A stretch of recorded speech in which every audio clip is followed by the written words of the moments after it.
പട്ടാമ്പിയിൽ നിന്നും തൃത്താല, കുമ്പിടി, കൂടല്ലൂർ വഴി കുറ്റിപ്പുറത്തേക്ക് ഭാരതപ്പുഴയുടെ തീരത്തുകൂടി ഒരു പാതയുണ്ട്. അതിലൂടെ പോകുമ്പോൾ വെള്ളിയാങ്കല്ലൊക്കെ കഴിഞ്ഞ് അല്പം മുന്നോട്ട് പോയാൽ നിങ്ങൾക്ക് ഇങ്ങനെ ഒരു ബോർഡ് കാണാം: മലമൽക്കാവ് അയ്യപ്പ ക്ഷേത്രത്തിലേക്കുള്ള വഴി.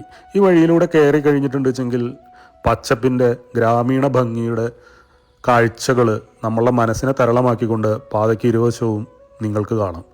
ഞാൻ MT വാസുദേവൻ നായരുടെ കണ്ണാന്തളിപ്പൂക്കളുടെ കാലം എന്ന് പറയുന്ന ഒരു പുസ്തകം വായിച്ചിട്ടാണ് ആദ്യമായിട്ട് മലമൽക്കാവ് തേടി പിടിച്ചു വരുന്നത്.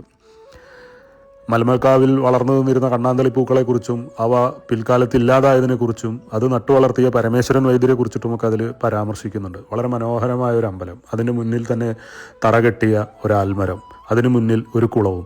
ലാൽ ജോസിൻ്റെ നീലത്താമര എന്ന് പറയുന്ന സിനിമ ഇറങ്ങിയപ്പോഴാണ് ഈ കുളത്തിൻ്റെ സവിശേഷതയും നീലത്താമര വിരിയുന്ന കുളം ഇതാണെന്നൊക്കെ ഞാൻ തിരിച്ചറിയുന്നത്. പിന്നെയും എത്രയോ തവണ അറിഞ്ഞും അറിയാതെയും ഞാൻ ഈ അമ്പലനടയിലെത്തി ഈ അരയാൽ തറയിൽ ഇരിക്കുകയും ചെയ്തിട്ടുണ്ട്.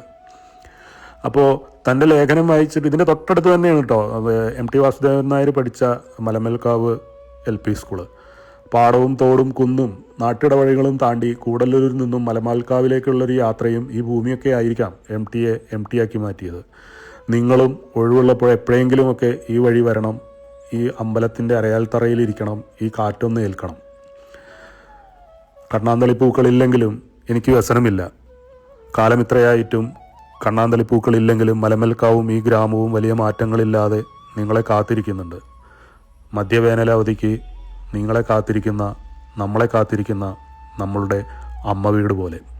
തീർച്ചയായിട്ടും ഒരു തവണയെങ്കിലും വരണം.